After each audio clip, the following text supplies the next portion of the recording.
Oh hey there, you crazy cool fun guys. Are you ready to watch my next YouTube channel? It's my European intro. This video today is a Q&A video thing.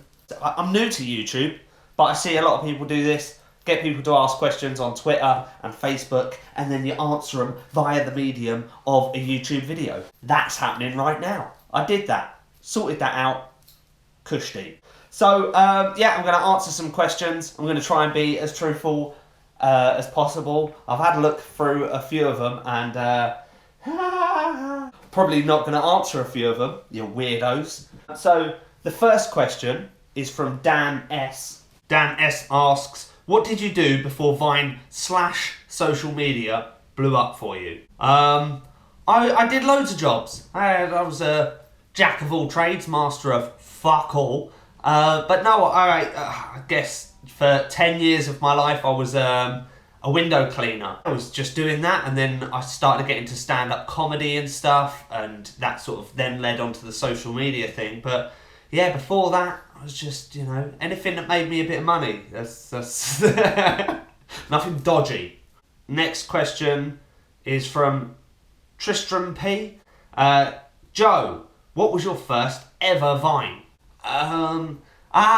My first ever Vine, I think I deleted it a long time ago because essentially it was just me beatboxing on the toilet and sort of like pulling the toilet roll whilst I was doing it. It's as good as it was. I mean, you have to start somewhere on social media. Why not start on the toilet, right? It's a good place to start for most things. Let's have a look through here. Zoe Wiley. Again, I hope I've said your name right there.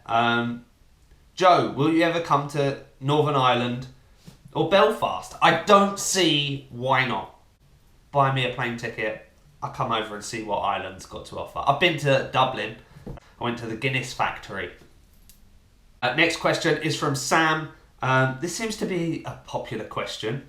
What is the hardest trick shot you have tried? Now, I want to say none of them. For me, totally easy. You know, I'm the skills guy. But there was one in particular where I threw the whistle football over my house. I chucked the ball over my house. Yeah, I got it in I guess it's like a lawn bin that you make fires in. An incinerator bin. I lobbed the thing over my house, and I got it in the bin. But that's a hard one because you can't see the target. I got it. That's the main thing, innit? The video looks sick. So the next question is from Mitchy Kitty. Mitchy Kitty! I think that's right. She asks, what did you want to be when you were little? Are you any type of drawing artist? And what's your favourite song? What did I want to be when I was little? Kind of wanted to be a fireman. I would have settled for Spider-Man or one of the Ninja Turtles. Are you any type of drawing artist? I did. I mean, I got an A star in art when I left school. I used to do a lot of drawing. I've designed tattoos for people. Yeah, I did. I used to draw so much, but the drawing over the years has faded out, and I don't do it so much. But my brother, Ben Charman, he's an amazing artist. And what is my favourite song? Anything by Incubus. Incubus are my favourite band. Anything. Choose your pick. So the next question is from Joe, and Joe asks, what would win in a fight between 25 badgers and a grizzly bear? Well, you know what? I'm opting for the badgers. I think the badgers would have the grizzly bear. Because there's 25 of them, right? That bear is going to be able to have a good swipe at some badgers, right? All the other badgers can be having at him whilst he's doing that, and they're vicious, right? They've got teeth. What kind of badgers? You haven't stated what kind of badgers. If they're honey badgers, then I'm definitely opting for the badgers to win that. They're gonna 25 of them. I'm voting the badgers, Joe.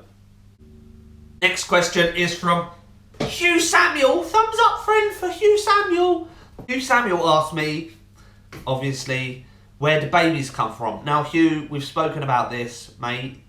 Stop asking me this. I don't know how many more times I have to tell you, okay? When a mummy and daddy love each other very much, okay, they go into the woods and they plant a little baby seed.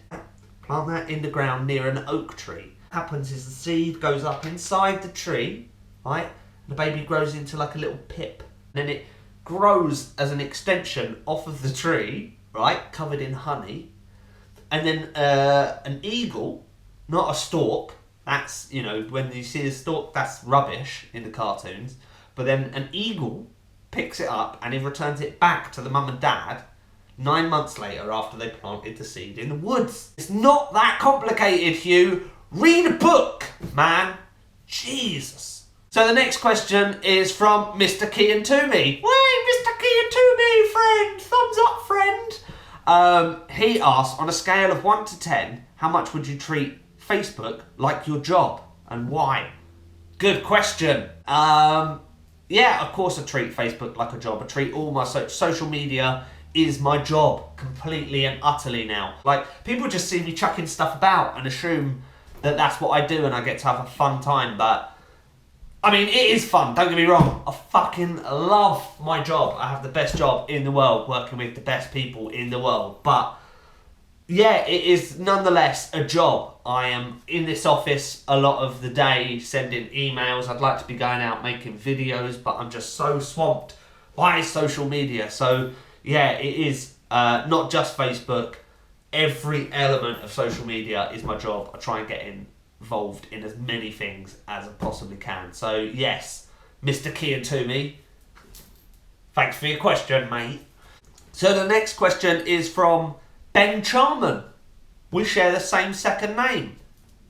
Also, we share the same parents, which is weird, right? How crazy is that? Brother Charman asked me, if you could change your catchphrase, what would you change it to? I didn't mean for the catchphrase to happen the way it happened, but I don't think anything else would work now. You know, it's gone too far, isn't it? But, I mean, it could have been something naff like, yeah, I do trick shots. See? You know what I mean? It's like, it's got something about it, the way it flows. Yeah, I've got skills.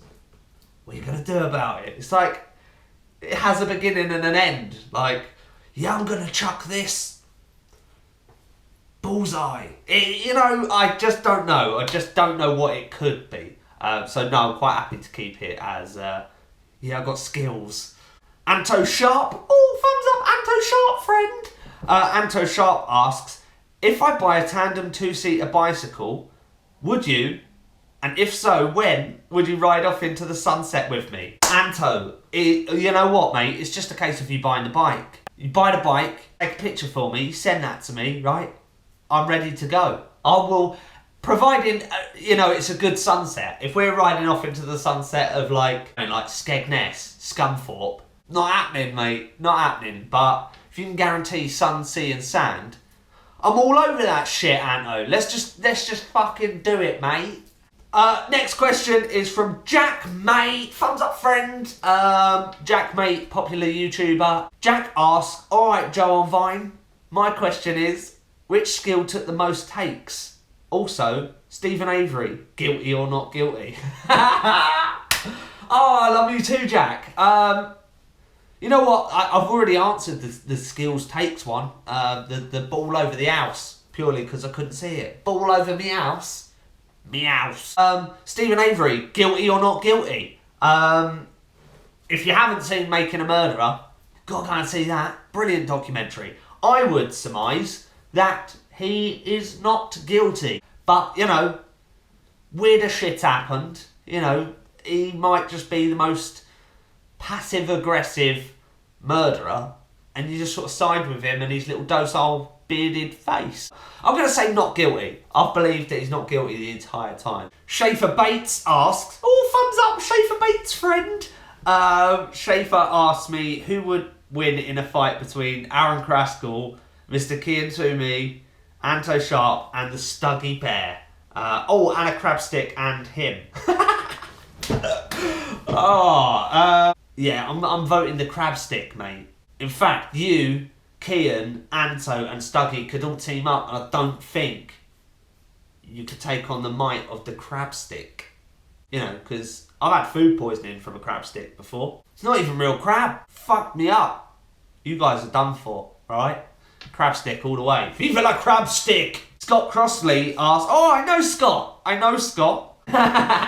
Scott asks, who is the best and most reliable mechanic that you know and use?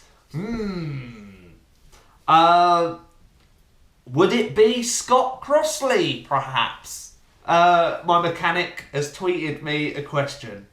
Fantastic. No, I literally, providing I can get my car to Scott, right? Even if it's fucked up, I'll get it towed to Scott for Scott to fix it. I don't trust anyone else. It's like when you have a trusted hairdresser. You know what I mean? He knows what he's doing. And you can just go in there, sit down and be like, it's going to be all alright. You know what I mean? That's Scott for me and cars. Although I do feel a bit sorry for him because every time I call Scott, he literally answers the phone with, what's wrong with it now? Next question is from Aaron Craskell. Oh, thumbs up, Aaron Craskell, friend. Aaron asked me, how do you get your moustache so perfect? Well, Aaron, form an orderly queue, mate, because this bad boy attracts all the attention. No, basically I import this special wax from Outer Mongolia. It's by the hands of 40 virgins and make this wax. They make it from this small, and then that is needed by, they import bees from Vietnam, passed on to Buddhists, Himalayan mountains. They perform all sorts of rituals and balms. It's brought to me on a little hand woven pillow, and that wax is applied on my face by someone that is not, but looks quite like Jennifer Aniston. Daily combs it and grooms it, and then I have an old spice wizard at the end of the day come and remove said wax ready for the next application in the morning. I mean, it takes a lot of work to groom a perfect moustache, but I mean, if you can bother to go through that process, mate, you know, you could own one of these. The next question is from my long-standing Vine friend, Mark's Records. Thumbs up, Mark Record friends.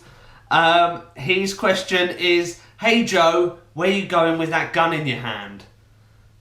Well, I'm going down to shoot my old lady, because, you know, I caught her messing around with another man. So. I got you, buddy. I know where you're going. My next question is from, oh, Stuggy. Thumbs up, friend, for Stuggy. God, Stuggy's written me a little essay. You have a splendidly sculpted moustache. I do. What I'd like to know is what type of pain would you inflict on someone if they shaved it in the middle and left you with two horns either side of your mouth? You know what? I would be devastated. I've made the mistake of cutting my moustache several times, you know, thinking, I can't be done with it anymore. Too much of a routine going on with the wizards and stuff. So I've cut it off several times and I immediately regret it because this is the only place I grow facial hair. So if you cut anything off, it just takes forever to grow. So yeah, there would be some sort of death penalty, I would imagine, Stuggy, for that. Don't get any ideas, mate. Not worth the pain. Next question is from Ashton, Stuggy's wife. Oh, I got the double pair. I don't know what that is. Ashton asks, I love Ashton. Ashton asks, why are you such a dick? Why are you such a bitch, Ashton? Why you gotta do this? We're just having a good old time, asking some questions. I'll give you all this all the time, Ashton. Fuck you. I'm only a dick to you, because you're a dick. Yeah, stop being a dick. Bring it. So there you have it, guys, my very first YouTube Q&A video. Thank you for watching and thank you to everyone that submitted the questions. I hope it's been informative. I hope you've learned a little something, got a little insight into the skills guy. If you did like it, don't forget to give it a little thumbs up and why not leave another question in the comments section and we can have a YouTube Q&A based on YouTube questions. As always, you can click right there to subscribe to my channel. But until next time, you have got skills. What are you going to do about it?